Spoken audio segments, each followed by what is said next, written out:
اعوذ باللہ من الشیطان الرجیم، بسم اللہ الرحمن الرحیم۔ یہ سورہ بقرہ کی آیت نمبر 76 ہے۔ وَإِذَا لَقُوا الَّذِينَ آمَنُوا قَالُوا آمَنَّا وَإِذَا خَلَا بَعْضُهُمْ إِلَى بَعْضٍ قَالُوا أَتُحَدِّثُونَهُمْ بِمَا فَتَحَ اللَّهُ عَلَيْكُمْ لِيُحَاجُّوكُمْ بِهِ عِندَ رَبِّكُمْ۔ تو اس آیت مبارکہ میں منافقین یہود کا تذکرہ ہے۔ منافقین یہود وہ لوگ تھے جو یہود میں سے منافق تھے، یعنی مسلمانوں کے سامنے یہ بات ظاہر کرتے کہ ہم مسلمان ہیں، اور حقیقت میں وہ کافر ہی تھے اور یہودی ہی تھے۔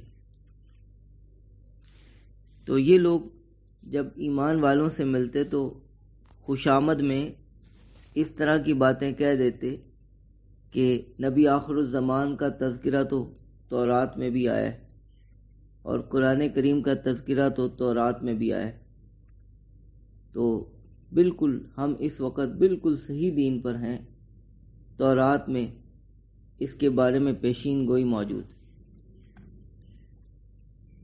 حالانکہ یہ لوگ حقیقت میں تو منافق تھے اور کافر ہی تھے، یہودی تھے، لیکن مسلمانوں سے خوشامد میں اس طرح کی باتیں کرتے تھے، ان کا دل خوش کرنے کے لیے، ان کے قریب ہونے کے لیے۔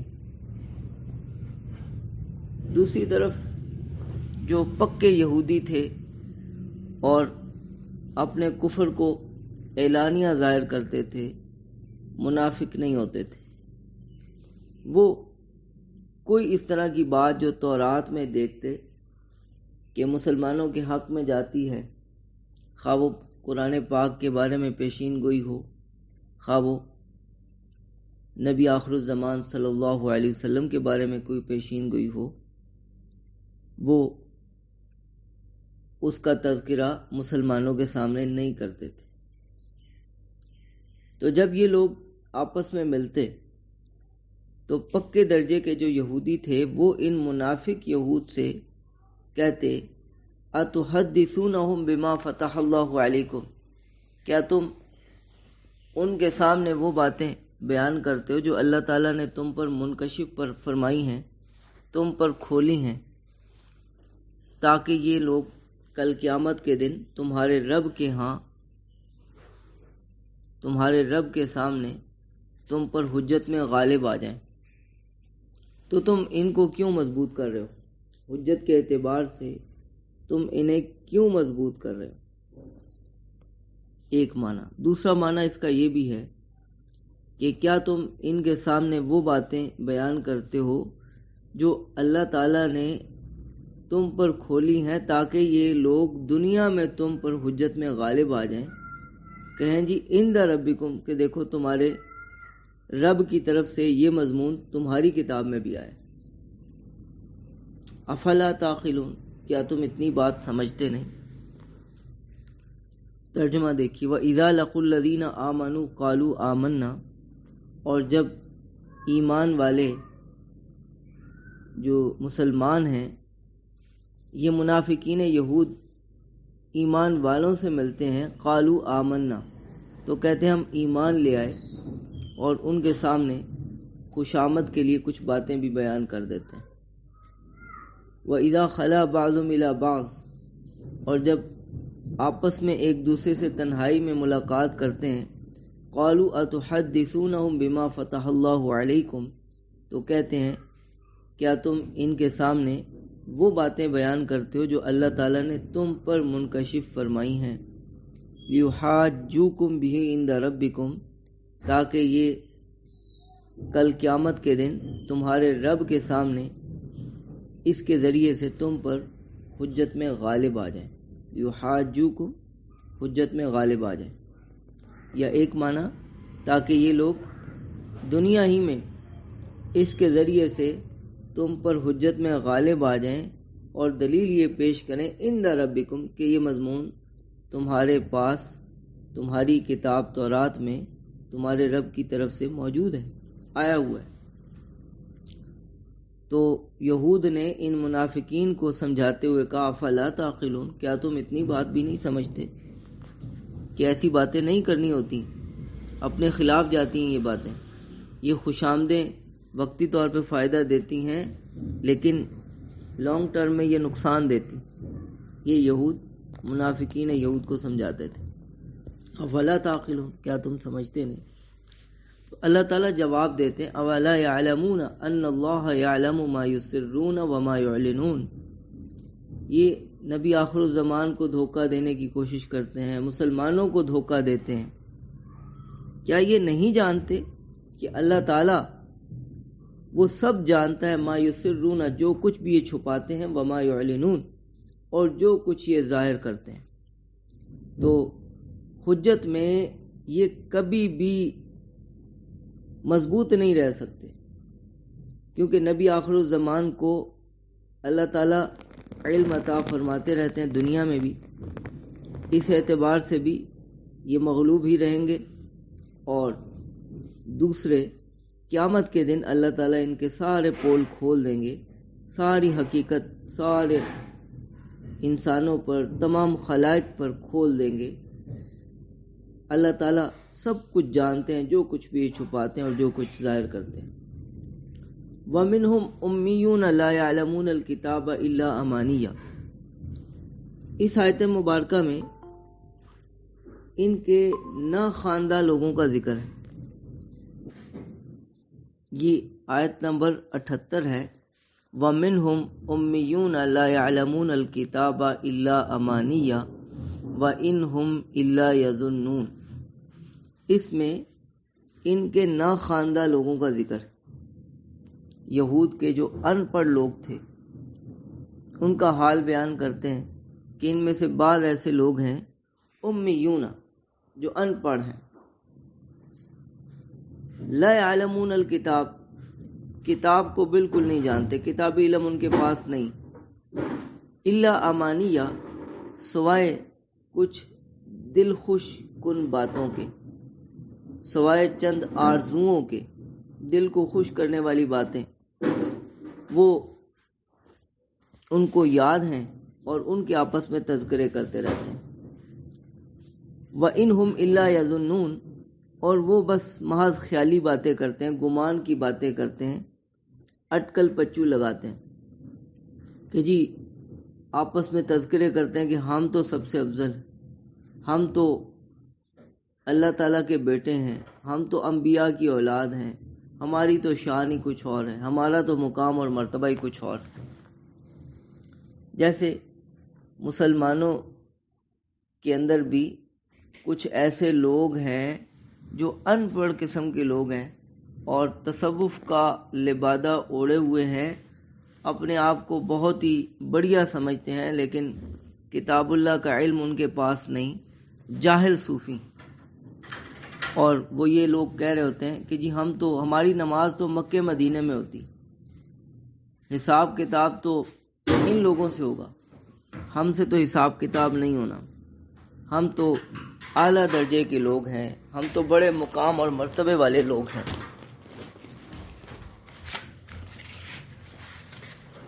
تو یہ جو یہود تھے یہ اسی طرح کے لوگ تھے۔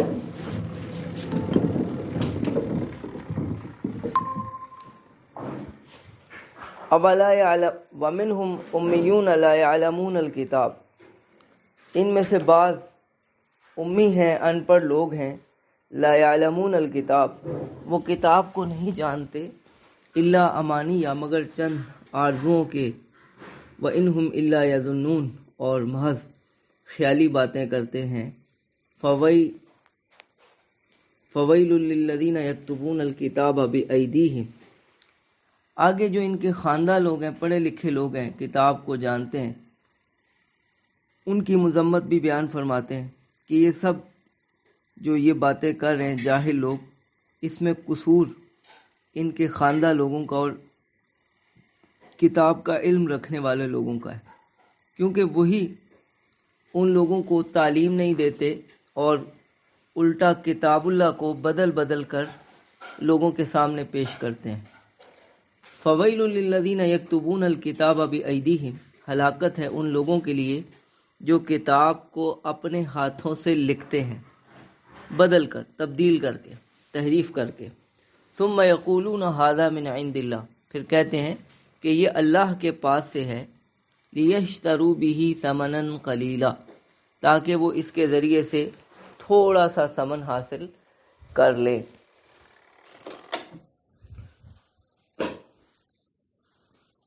فویل لہم مما کتبت ایدیہم، ان کے لیے ہلاکت ہے اس سبب سے کہ جو کچھ ان کے ہاتھوں نے لکھا۔ وویل لہم مما یکسبون، اور ہلاکت ہے ان کے لیے ان کی اس کمائی کے سبب، یعنی کل قیامت کے دن ان کو یہ سب کچھ بھگتنا پڑے گا اور اس کی وجہ سے ان پر اچھا خاصا عذاب ہوگا۔ وَقَالُوا لَن تَمَسَّنَا النَّارُ إِلَّا أَيَّامًا مَّعْدُودَةً، یہ آیت نمبر 80 ہے۔ یہ یہود یہ کہتے تھے، ان کا یہ نظریہ تھا کہ ہمیں آگ صرف چند دن کے لیے چھوئے گی، چند دن کے لیے ہمیں آگ چھوئے گی۔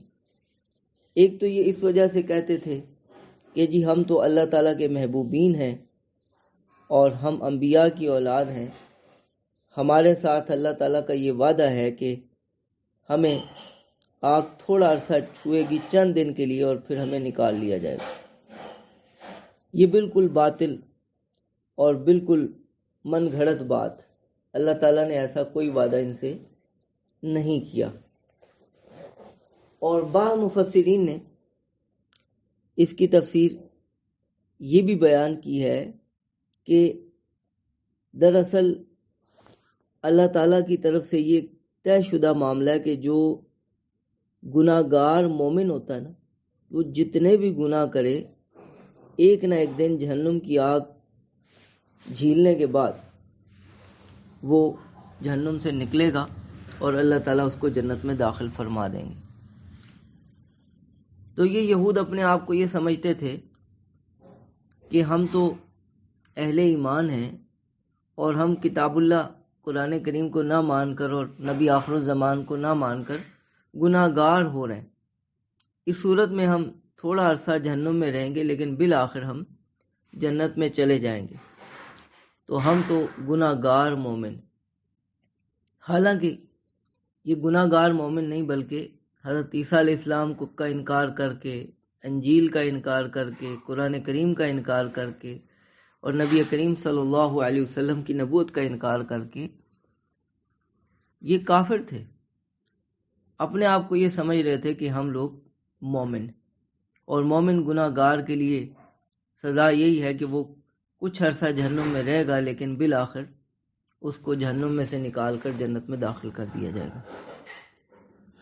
لیکن ان کا یہ نظریہ بنا الفاسد علی الفاسد تھا، جس کی بنیاد ہی فاسد پر تھی کہ اپنے آپ کو یہ سمجھتے تھے کہ ہم لوگ مومن ہیں اور ہم مومن ہونے کے ساتھ ساتھ گناہ گار ہیں، لیکن اپنے سارے کے سارے غلط نظریات، عقائد اور غلط کرتوت ان کو یہ گناہ کے زمرے میں لیتے تھے، کفر کے زمرے میں نہیں لیتے تھے۔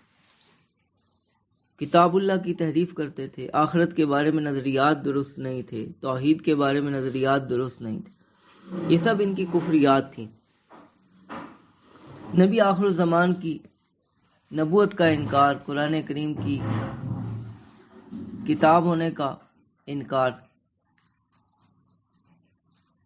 تو یہ کہتے تھے وَقَالُوا لَن تَمَسَّنَا النَّارُ إِلَّا أَيَّامًا مَّعْدُودَةً، کہ ہمیں آگ نہیں چھوئے گی مگر چند دن۔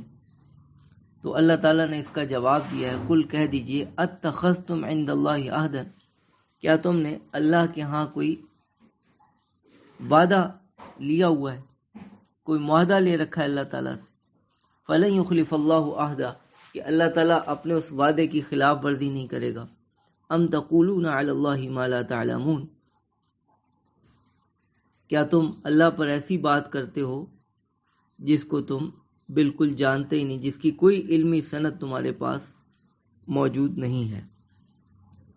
بلا من کسبت سیئۃ واحاطت بہ خطیئۃ، کیوں نہیں، تم کیوں نہیں ہمیشہ کے لیے جہنم میں رہو گے؟ بلا کا مطلب ہوتا ہے کیوں نہیں۔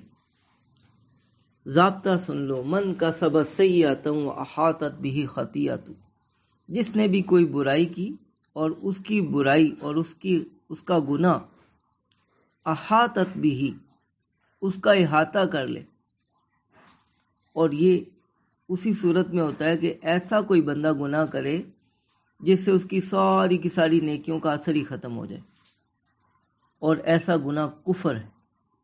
جتنے بھی گناہ ہیں، خواہ زنا ہے، شراب نوشی ہے، چوری ہے، بد نگاہی ہے، یہ سب گناہ ایسے نہیں ہیں کہ ان سے نیکیاں مٹ جائیں اور نیکیوں کے اثرات ہی ختم ہو جائیں، لیکن کفر ایسی برائی ہے، ایسا گناہ ہے کہ جس کی وجہ سے نیکیوں کے سب نیکیوں کے سب اثرات ختم ہو جاتے ہیں۔ تو ضابطہ بیان فرما دیا، من کسب سیئۃ واحاطت بہ خطیئۃ، جو کوئی برائی کرے اور اس کی برائی اس کا احاطہ کر لے، فاولئک اصحاب النار، تو یہ لوگ جہنمی ہیں، ہم فیہا خالدون، یہ اس میں ہمیشہ رہیں گے، والذین آمنوا وعملوا الصالحات، اور وہ لوگ جو ایمان لائے اور نیک اعمال کیے، اولئک اصحاب الجنہ، یہ لوگ جنتی ہیں، ہم فیہا خالدون، یہ اس میں ہمیشہ رہیں گے۔ وَإِذْ أَخَذْنَا مِيثَاقَ بَنِي إِسْرَائِيلَ لَا تَعْبُدُونَ إِلَّا اللَّهَ، یہاں سے اللہ رب العزت بنی اسرائیل سے لیے گئے چند قول و اقرار اور ان سے چند لیے گئے وعدوں کا ذکر فرما رہے ہیں، اور یہ وعدے اور جو قول و اقرار بنی اسرائیل سے لیے گئے، یہ منوان شریعت محمدیہ کے اندر بھی ایسے ہی، اور ہمیں بھی انہی احکام کا حکم دیا گیا ہے۔ شریعت محمدیہ میں بھی یہ احکام ایسے ہی، اگرچہ تورات منسوخ ہو گئی لیکن یہ احکام ہمارے لیے بھی۔ وَإِذْ أَخَذْنَا مِيثَاقَ بَنِي إِسْرَائِيلَ لَا تَعْبُدُونَ إِلَّا اللَّهَ، اور جس وقت ہم نے بنی اسرائیل سے پختہ عہد لیا، لا تعبدون الا اللہ، کہ تم اللہ ہی کی عبادت کرنا، وبالوالدین احسانا، اور والدین کے ساتھ بھلائی کا سلوک کرنا، وذی القربى، اور قرابت داروں کے ساتھ، والیتامی والمساکین، اور یتیموں کے ساتھ اور مسکینوں کے ساتھ، وقولوا للناس حسنا، اور لوگوں کے ساتھ اچھی بات کرنا، خوش خلقی سے پیش آنا، وَأَقِیمُوا الصَّلَاةَ، اور نماز قائم کرنا، وَآتُوا الزَّکاۃَ، اور زکوٰۃ ادا کرنا، ثُمَّ تَوَلَّیْتُمْ إِلَّا قَلِیلًا مِنْکُمْ، پھر تم میں سے اکثر لوگ پھر گئے سوائے چند ایک، وَأَنْتُمْ مُعْرِضُونَ، اور تم اعراض کر رہے تھے، اعراض کرتے کرتے، منہ پھیرتے پھیرتے تم اس راہ راست سے بالکل ہی ہٹ گئے، بالکل دور چلے گئے۔ تو یہ لوگ جو قلیل ہیں، یہ وہ لوگ ہیں جو شریعت موسویہ پر پوری طرح سے پابند تھے، اور جب شریعت موسویہ منسوخ ہوئی، تورات منسوخ ہوئی اور نئی شریعت آ گئی، شریعت عیسویہ آ گئی، تو اس کے پابند ہو گئے، اور پھر شریعت محمدیہ آ گئی تو پھر اس کے پابند ہو گئے، اس کو اختیار کر لیا۔ تو بنی اسرائیل سے جو اللہ تعالیٰ نے یہ وعدے لیے کہ یہ اعمال تم نے کرنے ہیں، آج ہمیں بھی انہی احکام کا حکم ہے۔ چنانچہ بنی اسرائیل، سورہ بنی اسرائیل میں، سورہ اسراء میں کافی تفصیل کے ساتھ ان احکام کا ذکر آیا ہے، اور دیگر جگہوں پر بھی بڑی تفصیل کے ساتھ یہ احکام بیان کیے گئے ہیں۔ آگے آیت نمبر 84 ہے، وَإِذْ أَخَذْنَا مِيثَاقَكُمْ لَا تَسْفِكُونَ دِمَاءَكُمْ وَلَا تُخْرِجُونَ أَنفُسَكُمْ مِنْ دِيَارِكُمْ ثُمَّ أَقْرَرْتُمْ وَأَنْتُمْ تَشْهَدُونَ۔ بنی اسرائیل سے اللہ تعالیٰ نے ایک میثاق اور ایک معاہدہ یہ بھی لیا کہ تم نے 3 کام کرنے، 3 کام۔ ایک تو یہ کہ آپس میں ایک دوسرے کا خون نہیں بہانا، خون ریزی سے، باہمی خون ریزی سے باز رہنا ہے۔ دوسرا اپنے یہودی بھائیوں کو اپنے وطن سے نکالنا نہیں، ترک وطن نہیں کروانا۔ اور تیسرا حکم یہ دیا کہ جو بھی تم میں سے کوئی قیدی ہو جائے تو جو قیدی لوگ ہیں ان کو تم نے چھڑوانا ہے۔ اب یہ کیا کرتے تھے؟ پہلے دونوں حکموں کو انہوں نے چھوڑ دیا ہوا تھا، اور جو تیسرا حکم تھا وہ ذرا آسان معلوم ہوتا تھا۔ لڑائیاں کرتے، پھر کچھ لوگ قیدی ہو جاتے تو ان قیدیوں کو چھڑوا لیا کرتے تھے۔ تو اللہ تعالیٰ نے یہاں پہ ان کی مذمت بیان فرمائی۔ دیکھیے، وَإِذْ أَخَذْنَا مِيثَاقَكُمْ، اور جس وقت ہم نے تم سے پختہ عہد لیا، معاہدہ لیا۔ میثاق کہتے ہیں اس وعدے کو، اس معاہدے کو جس میں قسموں کے ساتھ اس کو پختہ کر لیا جائے۔ تاکیدی وعدہ، تاکیدی معاہدہ۔ لا تسفکون دماءکم، تم خون ریزی نہیں کرو گے آپس میں۔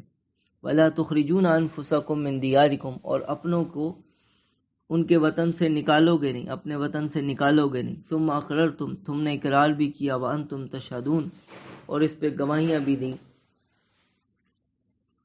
ثم انتم ہؤلاء تقتلون انفسکم، پھر تم وہی ہو، تقتلون انفسکم، کہ تم اپنے لوگوں کو ہی قتل کرتے ہو۔ وتخرجون فریقا منکم من دیارہم، اور اپنے کچھ لوگوں کو ان کے گھروں سے نکال بھی دیتے ہو، ان کے وطن سے نکال بھی دیتے ہو۔ تظاہرون علیہم بالاثم والعدوان، ان پر گناہ اور ظلم کے ساتھ چڑھائیاں کرتے ہو۔ وَإِن يَأْتُوكُمْ أُسَارَىٰ، اگر وہ تمہارے پاس قیدی بن کے آ جاتے ہیں، تفادوہم، تو تم ان کا فدیہ دے کے انہیں چھڑا لیتے ہو۔ وَهُوَ مُحَرَّمٌ عَلَيْكُمْ إِخْرَاجُهُمْ، حالانکہ تم پر ان کا یہاں سے نکالنا بھی حرام تھا۔ قتل کرنا تو بطریق اولا حرام تھا، نکالنا بھی حرام تھا۔ تم ان کو نکالتے بھی تھے، قتل بھی کرتے تھے، لیکن قیدی ہونے کی صورت میں تم فدیہ دے کے چھڑوا لیتے تھے۔ تو اس ایک حکم کو اس کی آسانی کی وجہ سے اختیار کیے ہوئے، اور باقی دو حکم جو مشکل لگے ان کو چھوڑ دیا۔ افتؤمنون ببعض الکتاب وتکفرون ببعض، کیا تم کتاب اللہ میں سے بعض پر ایمان رکھتے اور بعض کا انکار کرتے، بعض کو نہیں مانتے۔ فما جزاء من یفعل ذلک منکم، تو جو شخص تم میں سے یہ کام کرے اس کی جزا سوائے اس کے کیا ہو سکتی ہے؟ الا خزی فی الحیات الدنیا، کہ دنیا کی زندگی میں اس کو رسوائی ملے۔ ویوم القیامت یردون الی شد العذاب، اور قیامت کے دن ان لوگوں کو سخت عذاب کی طرف دھکیل دیا جائے، لوٹا دیا جائے۔ وما اللہ بغافل عما تعملون، اور اللہ تعالیٰ اس سے غافل نہیں ہے جو کچھ بھی تم کر رہے ہو، جو کچھ بھی تم کر رہے ہو اللہ تعالیٰ اس سے غافل نہیں ہے۔ اس کے پس منظر میں کچھ ایسے ہے کہ اوس اور خزرج یہ دو قبیلے تھے مشرکین کے، بعد میں اللہ تعالیٰ نے ان کو ایمان کی توفیق دے دی، لیکن یہ مشرکین کے قبیلے تھے، اوس اور خزرج۔ اوس کے ساتھ بنو قریظہ کی دوستی تھی، اور خزرج کے ساتھ بنو نذیر کی دوستی تھی۔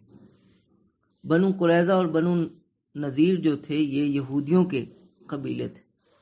اس وقت یہودیوں ہی کو خطاب کیا جا رہا ہے، تو بنو قریظہ اور بنو نذیر یہ یہودیوں کے دو قبیلے تھے جن کی دوستی اوس اور خزرج کے ساتھ تھی۔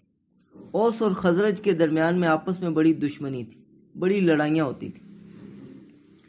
تو جب اوس کی خزرج سے لڑائی ہوتی تو اوس کا ساتھ دینے کے لیے بنو قریظہ میدان میں اترتے، اور خزرج کا ساتھ دینے کے لیے بنو نذیر میدان میں اتر جاتے، اور یوں پھر بعض اوقات بنو قریظہ والے بنو نذیر کے لوگوں کو قتل کرتے، بنو نذیر والے بنو قریظہ کے لوگوں کو قتل کرتے۔ بعض اوقات اسی میں کچھ لوگ قیدی بن کر، کچھ بنو نذیر کے لوگ اوس کے پاس چلے گئے، بنو قریظہ کے لوگ خزرج کے پاس چلے گئے. تو اب یہ کیا کرتے تھے، جو یہودی اوس اور خزرج کے پاس قیدی بن کے چلے جاتے تو ان کو چھڑواتے. تو قیدیوں کو تو چھڑوا لیتے تھے، لیکن جو اس جنگ میں مارے گئے، جو جلا وطن کر دیے گئے، نکال دیے گئے، اس کا انہیں کوئی خیال نہیں. جو لوگوں کو یہاں پر اتنی جنگ اور لڑائیاں ہونے کی وجہ سے اپنا وطن چھوڑنا پڑا، اس کی انہیں کوئی پرواہ نہیں. فکر تھی تو اس بات کی کہ جی وہ ہمیں اللہ تعالیٰ نے حکم دیا کہ جو کوئی قیدی ہو جائے نا تو قیدیوں کو چھڑوانا. جو جنگیں کرتے تھے نا انصافی والی، اسی کی وجہ سے تو لوگ قیدی ہوتے تھے. تو یہ ان کا حال تھا جو اللہ تعالیٰ نے بیان فرمایا کہ افتؤمنون ببعض الکتاب وتکفرون ببعض، کہ کیا تم اللہ تعالیٰ کی کتاب میں سے بعض حصے پر ایمان رکھتے ہو اور بعض کا انکار کرتے ہو. اس کا بدلہ اس کے سوا کیا ہو سکتا ہے؟ دنیا کی رسوائی اور قیامت کا سخت عذاب. اس کے سوا اور اس کا بدلہ کیا ہو سکتا ہے؟ اولئک الذین اشتروا الحیات الدنیا بالآخرہ، یہی وہ لوگ ہیں جنہوں نے دنیا کی زندگی کو آخرت کے بدلے میں خرید لیا، دنیا کی زندگی کو اختیار کر لیا، آخرت کو چھوڑ دیا. فلا یخفف عنہم العذاب، ان سے عذاب ہلکا نہیں کیا جائے گا. ولا هم ینصرون، اور نہ ہی ان کی کوئی طرفداری کوئی کر پائے گا، کوئی ان کی مدد کی جائے گی، بلکہ یہ اللہ تعالیٰ کے عذاب میں گرفتار ہوں گے. تو یہاں تک یہ سورہ بقرہ کا 10واں رکوع مکمل ہوا، آیت نمبر 86 پہ. وآخر دعوانا الحمد للہ رب العالمین.